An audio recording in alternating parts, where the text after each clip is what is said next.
Good morning, everyone. I'm saying good morning because it's after 1 o'clock in the morning and another night when I couldn't sleep.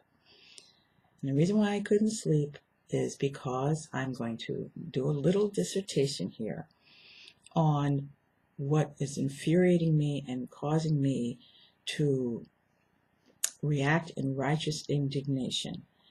And that is recently my church, which is Sanctuary Church in Pennsylvania, held a wedding ceremony, a blessing ceremony of couples, and with the blessing itself, we had accompanied crowns and the rod of iron, which is outlined in the Bible, in the book of Revelations, as the rod of iron, otherwise known for us as the AR-15, a royal and religious accoutrement. Now, there was a lot of outrage about that from our local community, and it went worldwide, virally, when our pastor, Sean Moon, son of the Reverend Sun Myung Moon, held this ceremony in conjunction with the dictates of heaven and of his father, the King of Kings.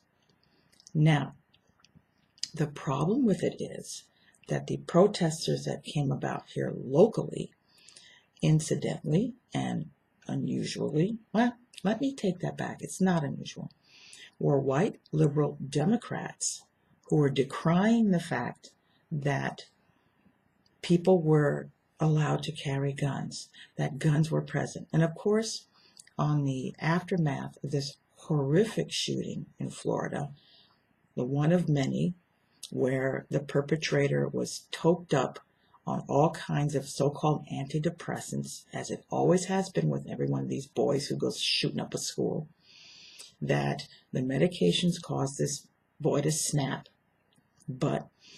And he went in and destroyed killed all these fellow students. And for some odd reason, the Democrat sheriff from Florida did nothing about it, even hindered the first responders, EMTs, from going in and trying to save lives.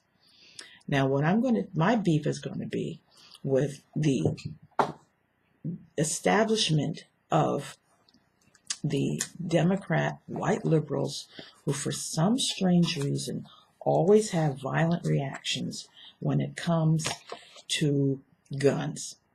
And it's always something where they get into the streets and cry about gun control when a lily white school gets shot up.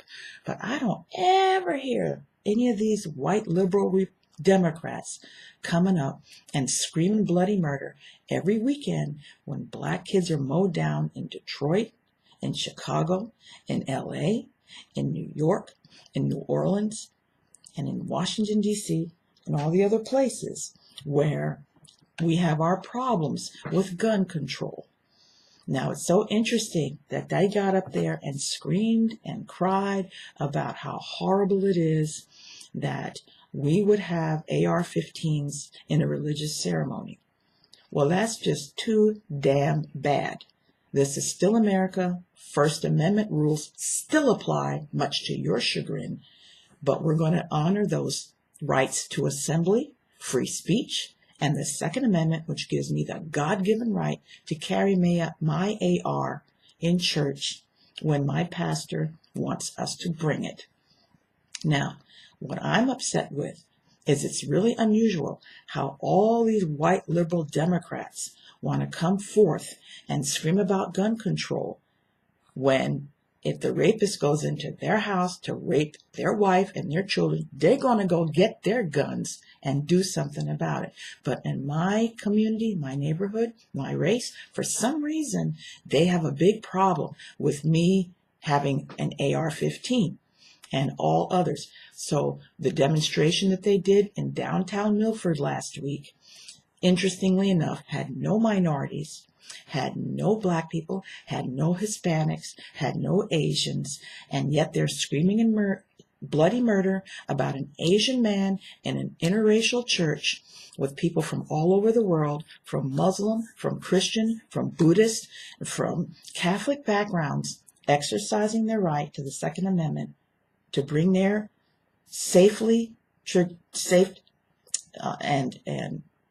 monitored ARs into a church ceremony. Now, why is it that they want to keep us on some sort of plantation. You know, all plantations were gun-free zones. The only people that had the guns were the masters. And it seems to me they're doing the same frickin' thing.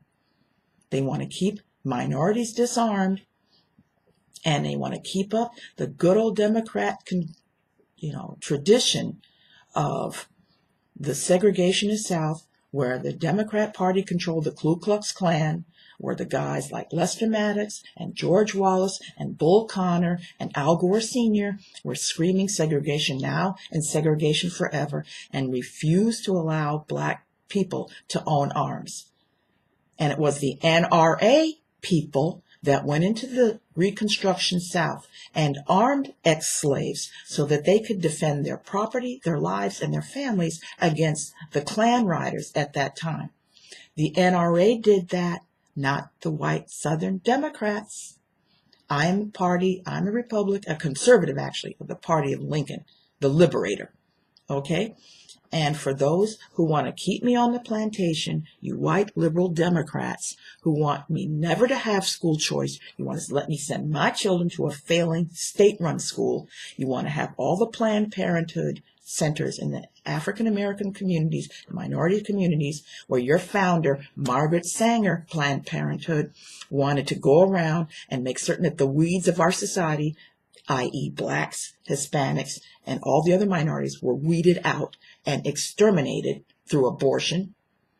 Why is it that that's okay, but me having the empowerment of an armed family, having armed in my home, sorry, honey, and having the right to bear arms in my house, you have a problem with. But you never have a problem with little black kids being shot up every weekend in crack neighborhoods where MS-13 is running rampant.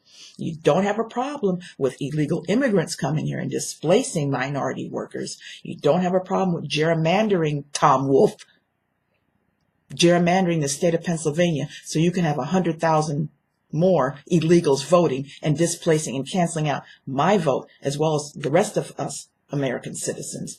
No, you don't have a problem with that. You always have a problem when people want to stand empowered and not fall back on the plantation of slavery that you, Tom Wolf, that you, Hillary Clinton, that you, Barack Obama, and the rest of you, and you, especially the Democrat Party in the city of Milford, want to continue to maintain your little plantation for the rest of us. But you want to keep that elitist mentality going. That's where you're the water boys and girls of the Rothschilds and the Rockefellers and all the others, George Soroses of the world. And you know what? You're the ones who want to keep us disarmed so we can continue to be your slaves, so you can continue to have power. And guess what? Party's over. The call has gone out.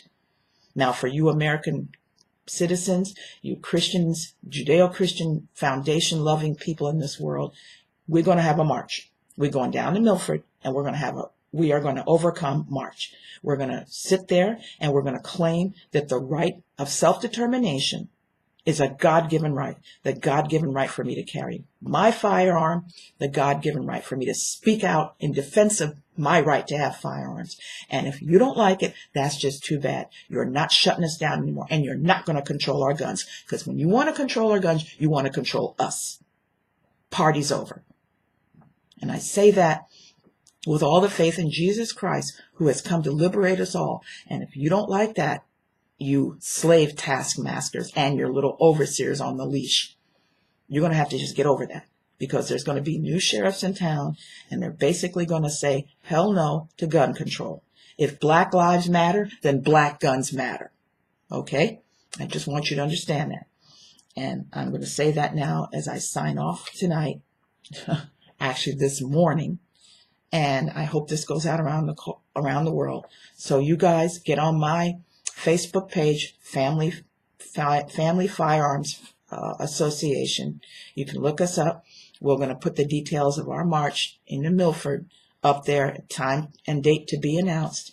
Join us, especially you minority gun owners who believe that the Second Amendment also applies to you as far as your right to have life, liberty, and the pursuit of happiness.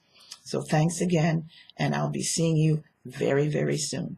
Bye-bye, everybody, and God bless.